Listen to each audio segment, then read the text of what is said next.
Welcome to The Engaging Life, a podcast about using engagement equity to improve your relationship building skills in your personal and professional life. And now, here are your hosts, Brandon Suba and Angela Cheney. Well, hi, Angela. How are you today? I'm doing good. It's my birthday. Yes, I wasn't going to say it, but happy birthday Thank to you. you. See, that's the Thank you. second one now. Third one, maybe? Third? Second? Yeah. Third? Yeah. Your way, everybody. Well, how does it feel for your birthday? I feel the same. Feel the same? Mhm. It's good. Does your back hurt or anything? Like Always. aches and pain? Oh, okay. So you're already to that I'm point. over in the life, hill. huh? No, I'm good already for you. over the hill. I went snowboarding on Monday, and I'm not in pain. Where? At Crescent. Oh, The hill. the The hill, which, yes, they did. I know what you're all thinking. Oh, it's a hill in Iowa. It's only about 30 minutes from here. And they did have snow. It was actually not, it was ice.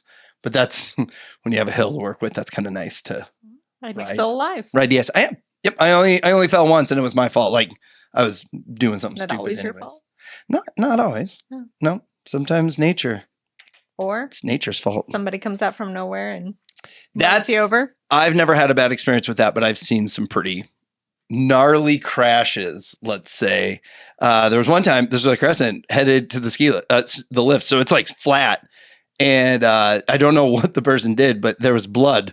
Ew. I'm like, how do you rip open your skin? But yeah, it was bad. Probably popped his nose or mouth. No, it was leg. Like, the blood was coming from the leg. Like, what do you do? I don't know. Anyways, this is Anywho. totally off topic. Go figure. The opening of the show is off topic. So I was, I'm in a group. I think we know. A networking Several, I group, think. several from time to time. And we did the Enneagram test. And I had, Enneagram. what is it? Enneagram. Enneagram. Yeah, there's a lot of N's and E's in it. It but is. It's not an easy one to say. Enneagram, well, obviously, because, I well, think it's Enneagram. Ennea. I think. I need a gram. Okay, so we took the test. We took the test as a group, and then one of the members presented on what all the different things are and everything. I really enjoyed it Mhm. because it's been a while for me since I've done these, and it sounds like it's been a while for you since you've like done one, just because you've done them Yeah, all. yeah. I'm really into it. Are you? Oh yeah, I mean, yeah. So were you excited about this when I Psychology sent it versus- over? Yeah, I actually took 2 of them again before you got here. Oh, I did not take the Strengths Finder because that costs a lot of money. it does. I just went and looked and identified the ones that I knew I was. Okay. But I did take the Enneagram one again, and I looked more into several of the others. Oh, fun. Did you see I marked the ones I don't know? Right, and I filled in some stuff on those Oh, sweet. for you. This show is probably the most prepared show we've had thus far. It's up there. Yeah, thank you. Okay, I don't have any quotes. That's you go above and beyond with the quotes. I but, like quotes. I like my to- quotes. I like to keep it simple. So, anyways, so it was a great experience, and I'm going to start the show off with if you have never done any of these, and I'm going to list. We have a list that we'll go through of options, but if you've never done one, you really should. Oh, definitely. They're mind blowing, and if you haven't done one in a while, I think that would be worth your while to do.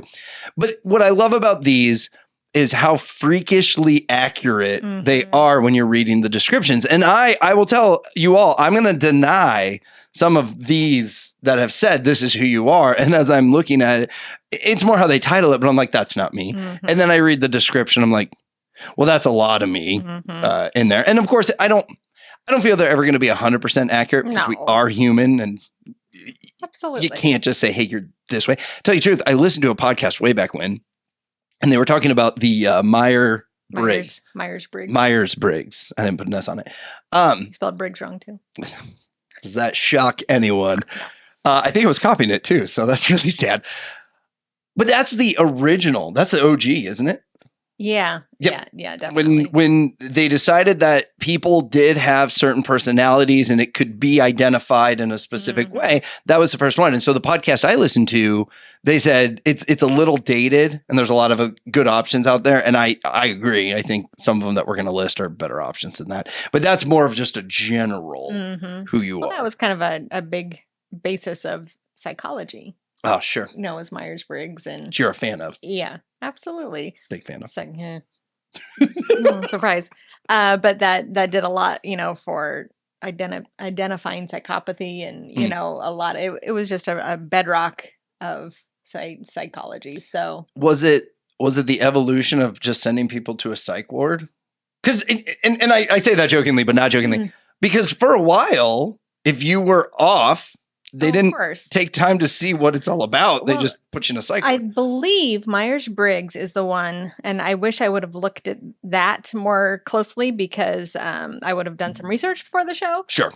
But I believe there is a book written about how the Myers-Briggs test came about. Oh. And that it's very, very fascinating. And that there was some sort of, I don't know if it was scandal really, but something like that going on. And now I just want to stop the show so I can go look.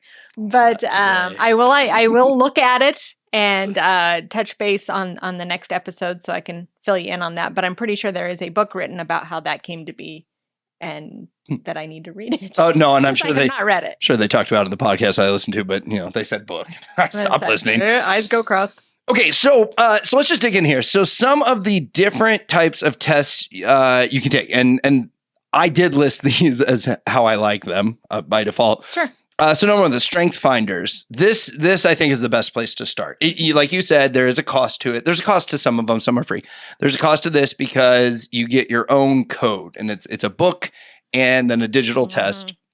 And this whole concept, and I love this concept, is everything seemed to focus on what your strength was, but let's fix your weaknesses then.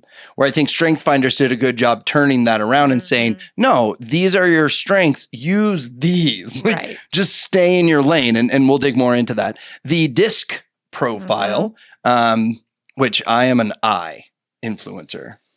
Do you remember what the other letters are? No. No. I know D is like a dominant. And I don't think it's the dominant word, but it's a dominant.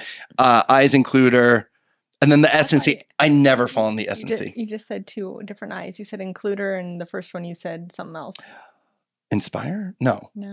Influencer. Influencer. See, I don't know. I don't know which I that stands for. I know and it's yellow.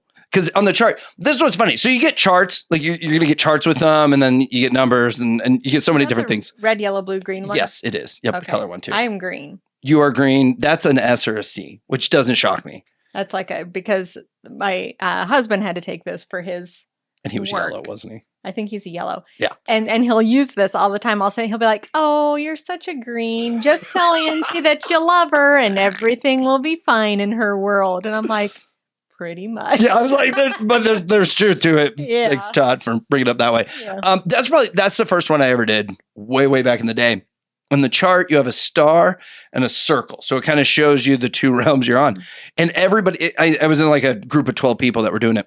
And everybody got theirs. And everybody had the star and the circle. And I'm like, I just have a star, you guys.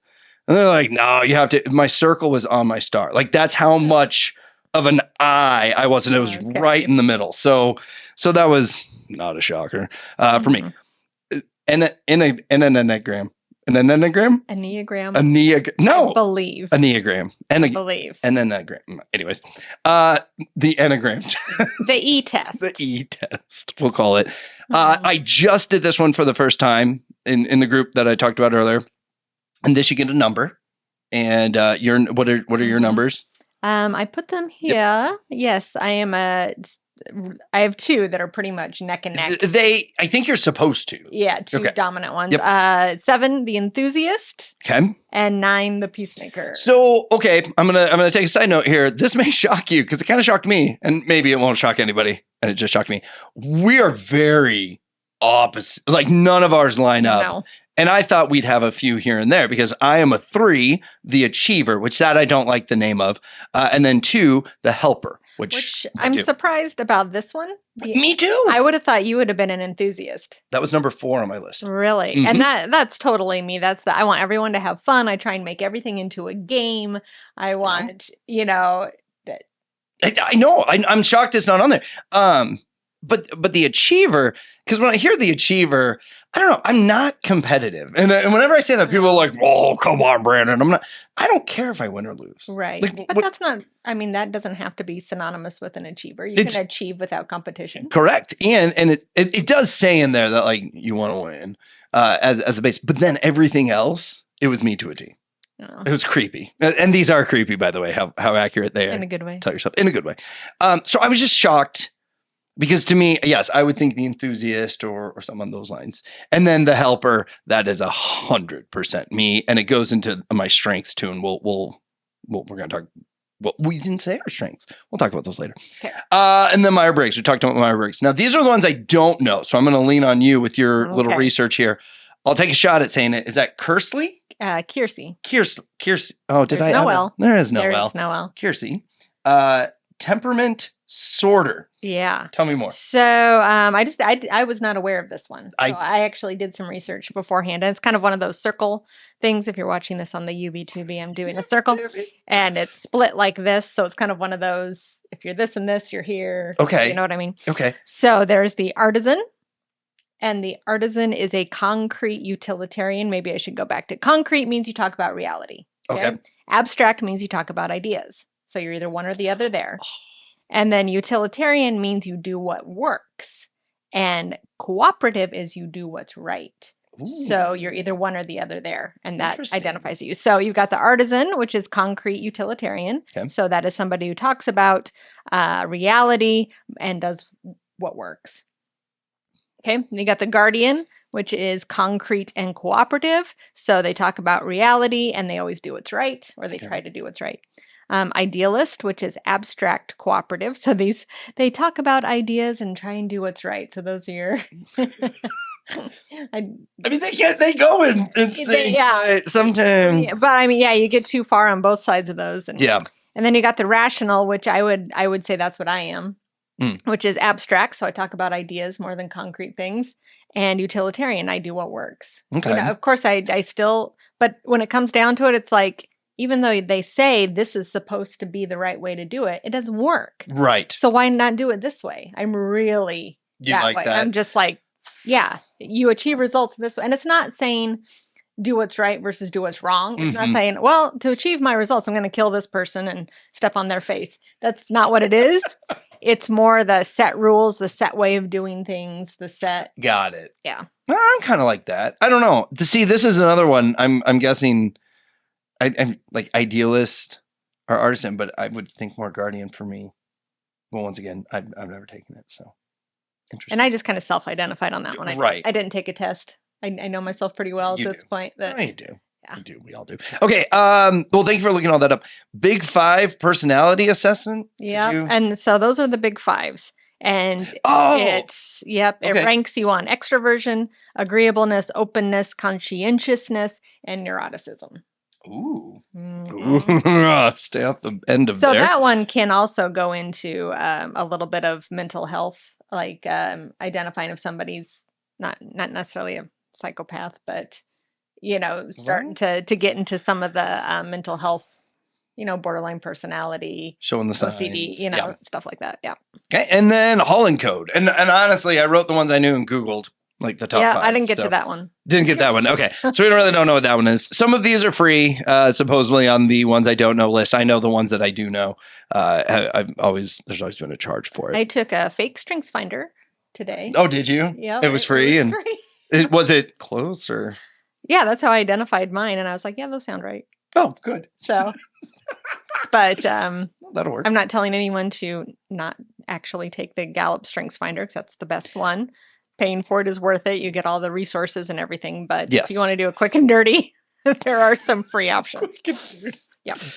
And so probably pretty accurate. And like you said, you know yourself pretty well. And I've already taken Strengths Finder. I've done a lot of the research. So I just wanted to remind myself what I was. Okay. All right. So let's talk about different areas that you can use these. First, we're going to start on the personally. Sure. And just like you said, finding if you're a psychopath or but we talk about a lot in this working in relationships, be it your marriage, be it your partners at your office or even your employees, all those things. So for me personally, and I kind of want you to share yours too here in a minute. So for me, it helped me understand who I was better. I did the strength finders, but I must have still been mechanically set to do don't worry about your strengths, work on your weaknesses. And it's when I was managing a group over 4 states that I sat there one day and I'm like, wait a minute. I'm really good at these top 5 things. Mm-hmm. So why am I trying to veer off of it and be somebody I'm not? Right. Because once again, I was thinking, work on your weaknesses. So I had my whole team do the Strength Finders test. Okay. And some of them had already done it. And then I went and I read each one of their things. And that's when the book took a new level for me, because I educated myself beyond my top 5. Oh. Well, then I'm not joking. I started addressing, like sending different tasks and stuff to different people. And all of a sudden things were getting done so much better. Mm-hmm. So for me personally, the sad thing was it took me so long to realize when you get your top 5, do those. Don't fight the current and try to fix other things. No, do those. And that's when I'm comfortable enough to now tell people, if we're in a meeting and you say something and I need to write it down, the second you start talking again and I'm still writing, I'll tell you to stop, because I'm not listening to a word you're saying, and then I'm going to have to try to jump back in. Yep. And I'm going to have to correct 2 words that I don't know how to spell. So I'm going to be a little longer than the next person too. Right.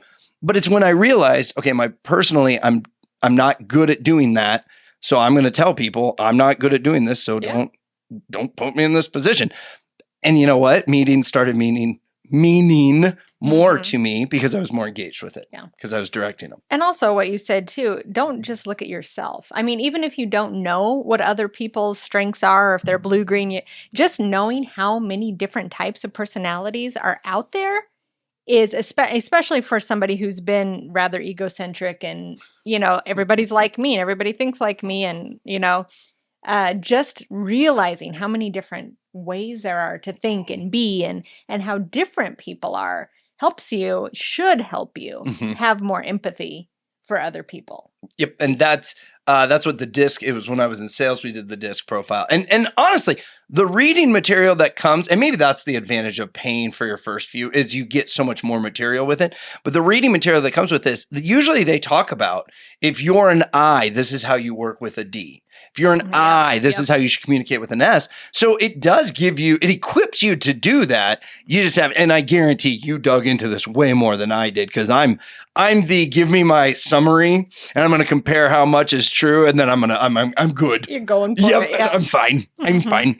Okay. So that's personally, it just gives you the opportunity to know yourself a little bit better. And like you said, kind of work with other people that you have relationships with. Okay. Now hiring. Okay. And this came up in the group that I took the Enneagram. Enneagram? That sounds right? Ish? I believe it's Enneagram. Enneagram. I keep saying that because I'm not going. One said Enneagram on Tuesday, and I'm going to give them the benefit of the doubt. I'm going to look it up after this podcast. Okay. I think you somehow say 2 not important. Okay. Anyways. That's how it is. That's phonetically correct. Okay. So everyone was just doing it phonetically. No, what I said is phonetically correct. Oh. So it may not be how it's actually pronounced. I'll look it up. I don't do well with double letters. Okay, anyways. But we talked about hiring. And in this situation, organization is really looking to use the Enneagram. The E word. The E-gram test to specifically for hire. And they got into a conversation where it was like, oh, well, you can't do that though, because that might be, what is it? Discrimination. Discrimination and all of that. And I highly disagree. And here's why. So I worked at Target. I worked overnights before I went to college because I really wanted to experience what working overnights was. And they made me do a little test. Okay. And I will never forget, one of the questions was, do you think it's okay to drink or do drugs on a break and come back to work? Why not? Now, here's me. I'm sitting here. I mean, this is right before I left college. And in my mind, I go, well, if you're dumb enough to answer yes on this, you're probably already drinking or doing drugs. And probably while you're taking the test. Yeah. So, I mean, that would be an easy one. But I remember I took the personality test. Come and Go. It's a gas station here in the Midwest. I worked at a restaurant and the busboy tried to go get a job at Come and Go. Okay. And I'll be honest, I love this dude. He was sharp. And I told him that. I'm like, you're probably a little better than that, but I understand you're young and it doesn't matter. He didn't pass the test. Wow. And they didn't hire him. I'm like, that's nuts to me. Something came out. Nuts to me.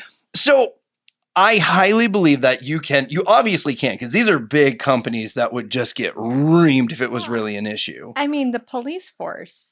You have to pass a psych test. That's a good thing. To be a cop, and it's like, why shouldn't I mean, you can do probably a lot more harm in that position than in working at the gas Right. station. But Mm. if you can't, pass a psych test that says I'm not a sociopath, I'd like to know that before I hired you. Yeah. Yes. And I think where the conversation kind of went was using this to, okay, so let's say you want to fill a sales role, Right. right? If you get somebody that's, and I don't know all of them off the top of my head, Yeah. but is it a 9? Oh, 9 is a peacemaker. No, 9's okay in the sales role. There was this list and there were 3, I think 4 was on there, and that's a 4 is not good for a sales role, whatever it is. And so what they were talking about is using it for hiring for that purpose. More so putting people in the right places rather Correct. than identifying psychopaths. Psychopath. I was trying to say psycho and sociopaths. It came out psychopaths. Psycho.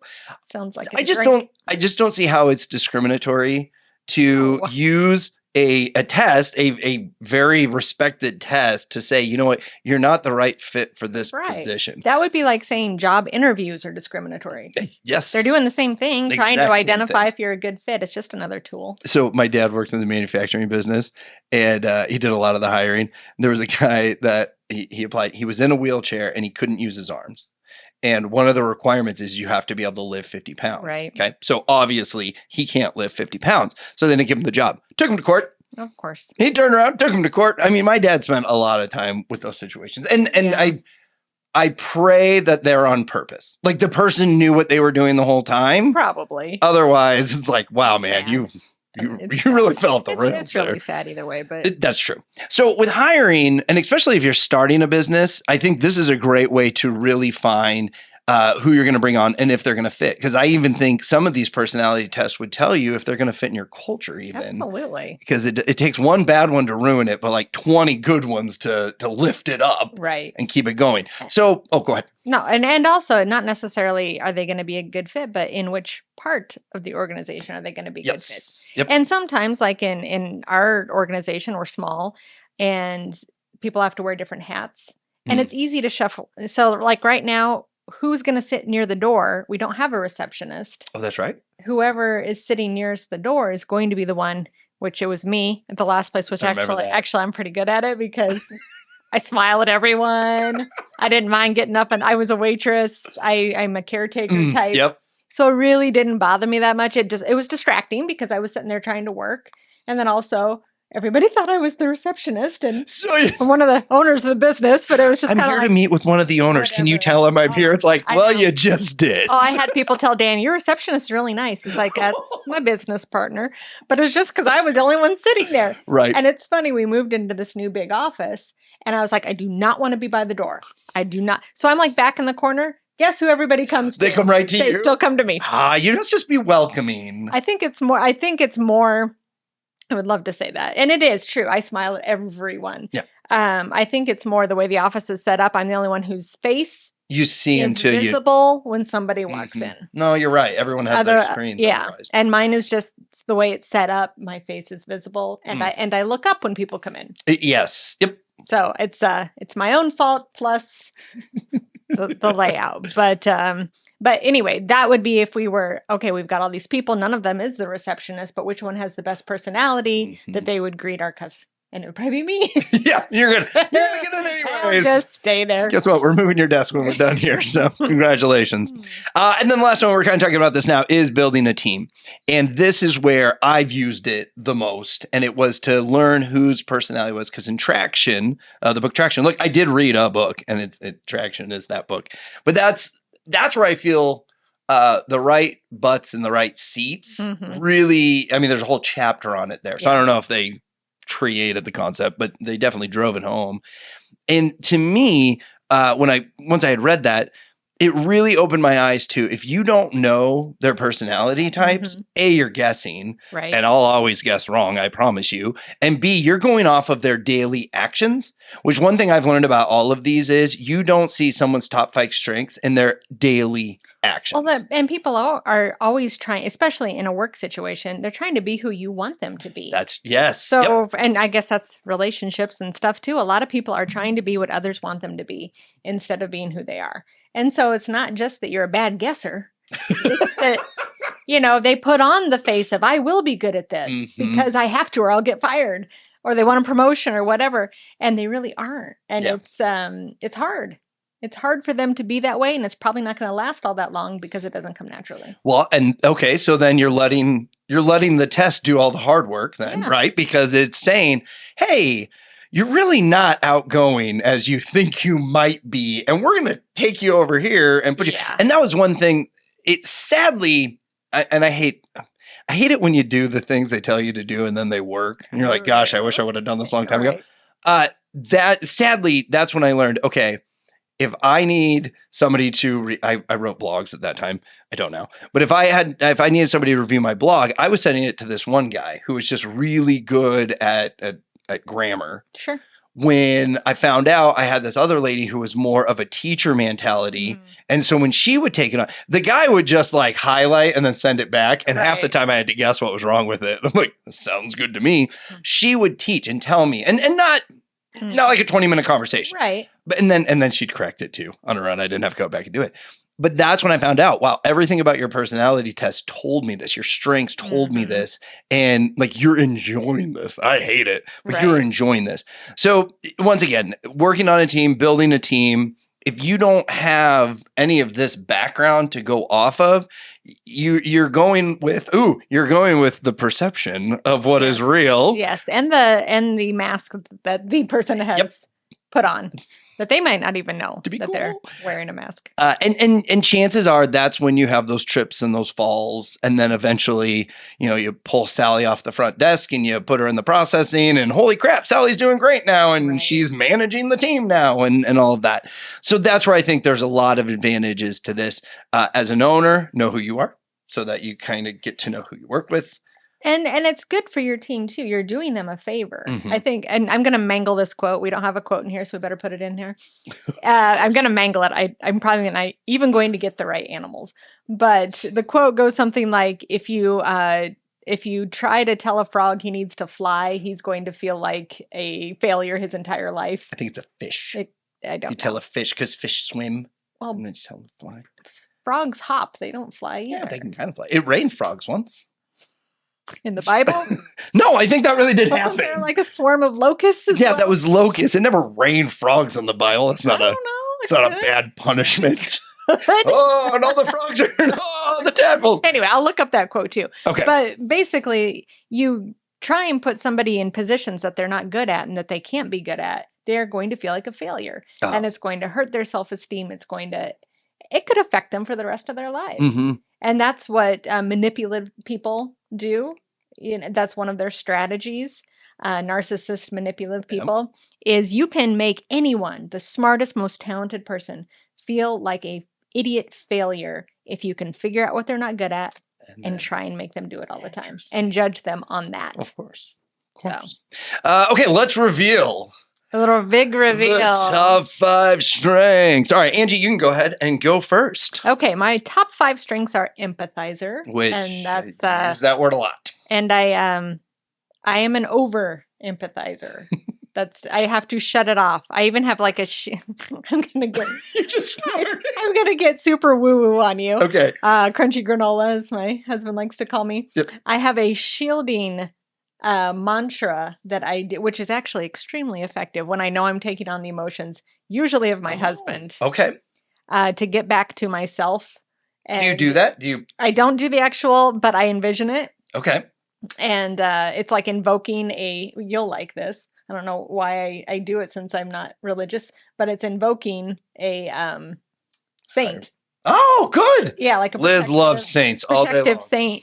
And it's basically saying shield and heal me, shield and heal me. I like that. It's a shielding technique that I think I read about I'm losing words all the time here. Another word for empathizer, empath. Okay, yes. It was on a book I read about being an empath. And my husband's moody, and he can be very disengaged, and he can be pissy. I mean, he's a human. He's a man. Sure. But it tends to affect me a lot. And so I'll use this technique. Shield and heal me. And That's just cool. imagine, light around me. And it's incredibly effective. That's it's awesome. Visualization. Yep. It's you're tricking your head into thinking something. But yeah, I can be an over empathizer. I'm always the one. I know when somebody's upset. when nobody else does. I know something, that somebody said probably, eating away at that person. Yep. Well, and look, and it's your top strength. My top. Yep. Top. Yep. Okay, what's your next one? Optimist. I'm shocked I don't have that one. Spoiler alert. Yeah. Yep. And I do. I'm always trying to look at the bright side. Try to look at the bright side. Oh, but and that's not saying I do it immediately. I mean, I have problems and something bad happens that I didn't want to happen. I'm bummed about it. Mm-hmm. But it doesn't take me all that long to figure out how to turn it around. Yeah. So next is, and I don't even know how to pronounce this one. I believe it's Philomath. It looks phonetically, that is how I would say it. Again, this is not from StrengthsFinders. It's from the Quick and Dirty free version. So I'm not sure this is even one of the actual strengths. It's learner. A seeker of knowledge is what it is. So when you looked it up, or you're like, I'm sure I had that as a strength of some. So yeah. Yep. I'm surprised that that's not even above optimist, but yeah. Strategist. So I think this is and I think a lot of that is I answered a lot of questions. I love to make plans. Do I follow through on them? Probably not so much. I'm more of a strategery than a doer. So strategist. And then Peacekeeper, which I am very surprised Peacekeeper was not higher. And I think that as I get older and I do better at taking care of myself first, I'm losing that a little, which is a good thing. It is a good thing. Because otherwise you're always trying to keep everyone else happy, and guess who you're not making happy? Yourself. So those are my top. Okay, here we go. Top 5 strength. Number 1, positivity. Okay, that's interesting, because what do you think is the difference between positivity and optimist? Okay. Are they both in the StrengthsFinders? It's not just that my test said. That might be. Honestly, now that you said that this is the off-brand, this is the Aldi brand of and they might not StrengthsFinders. have been able to use their words. Probably not. So, okay. So it's possible it's the same thing. It could very much be the same thing. If I had to say the difference, optimistic always finds the positivity, where positive exudes it. Yeah, it's just always. And I love when people, and I've talked about this on this podcast, but they're like, that's not the real Brandon. Like he's overcompensating for how much he's hurting inside and all that. Nope, this and is not the real yet. Brandon. No, I'm good for now. I don't know when life changed. This is my favorite strength, and I've got a great story. Yep, the woo, which I didn't know what it was, and everyone's like, "Oh, you got woo," because once again, I took the test and I didn't actually read. That's a salesperson trait. It is win others over. Here's what I find funny about this. I did this when I was on the director team on BNI, and there were like 12 of us between Omaha and Lincoln, and I was the only woo. Let's think about what a director does for a networking organization. They go into a chapter and try to kind of make friends with everyone so that they're seen as a resource to help them. Yeah, I don't think we had the strongest team for that scene. Out of like 12, I was the only one. But that was another one that I really, it really shined on me, saying, don't try to be somebody you're not. Use this one. Yeah. You're going to walk into a room and the things that you feel, think, and say, just do them because you're driven to win everyone over. But then, as I've gotten older, that's also when you get into the one-upping. And we've talked about this where I try to contribute to the conversation when really silence would be the best contributor. But I'm getting better at that. Okay, communication. If you see what you do, if you see my writing, you would think I missed language arts for pretty much my whole school career. I was there, just wasn't paying attention. So emails, blogs, those are not my strength of communicating. And it's because I write like I talk. Okay. And if you can hear me and you can see me, how I say things makes absolute sense. I can say the same word 17 times in one sentence because of how I'm presenting it. Okay. But if you write the same word 17 times in one sentence, it's incorrect. Yes. So I'm shocked on the communication, but then I've seen where something's been explained to somebody and it's just not clicking. And I walk in and I use like 5 6-letter words at most, and it clicks for them. Right. So I always say I'm a great public speaker because I'm never going to use a word that everyone doesn't know. Right. Relation to everyone or relate to everyone. Includer. as a see that. parent, this has gotten, I think it's even more dominant than it was before, because when I see, if I'm at an event with Isabel and I see a kid not doing, or like stand on the side or something, I can't help it. I go and I talk to them. Yeah. And same with networking. If I see somebody a wallflower, I'm drawn to them. That's a great strength. It's to pull them in. It's to be that includer. Yep. And then the last one is adaptability. And this one I learned when I was traveling and we were running events. Because what would happen is the person I was traveling with, if something went wrong, their first reaction was anger and shut down. Yeah. Where mine was, well, this is what we have to work with. Let's make this work. Yeah. People are coming in an hour. We can't turn that off. So let's just make this work. Yeah. And so it was that adaptability. And then normally, well, no, he would always then kind of get on the train and we'd get it figured out. But that one shocked me a little because I'm also the person that if we're going to go have dinner on Friday, right? And the restaurant is Little Kings, which is just a sandwich shop. Yum. But then all of a sudden you can't make it and we have to go to a different restaurant because I've already picked which sandwich I'm going to get. Gosh, I get bitchy about that. Yeah, I do too. Like that's a hard one for me. I'm getting better at it, but there's still, I just know my first reaction is not my real reaction. Yes. And so when I'm mad about it, I just don't react. Yes. And then I let it settle in. I'm like, you know what? We're still going to have a good time. Right. It'll be fine. Right. It'll be fine. So those are my top 5 strengths. Yeah. So I challenge you, listeners, viewers, check out Strength Finders. I really do think it's just a great place to start. This is also more fun to do with a group, not just by yourself. I enjoyed doing the Strength Finders. I did it with a group. And then when I had my team do it, it was a lot of fun. Everyone was more engaged on it. So bring these to the team. We're in 2023 now, new year. Correct. Maybe this is something you can bring to your team, your group, your, I don't know, networking group, whatever it is. Bring this to them as an activity because I really think it self-improves, or it's really a great piece for self-improvement. And like I said, once people know their strengths, they tend to change a little if they start focusing on those, and it only makes them better. Absolutely. Only makes them better. Is there anything left to add? I mean, way too much, but okay, good. So we don't have time. Right. All right, everybody. So thanks for listening. We love reviews. We really like you to share. I am still pretty dang excited with how many people are referencing this as we are out networking now, and I really appreciate that support. And then, of course, leave comments. If there's anything you ever want us to take on as a topic, we're more than happy to take that challenge. But other than that, we look forward to talking to you on the next podcast.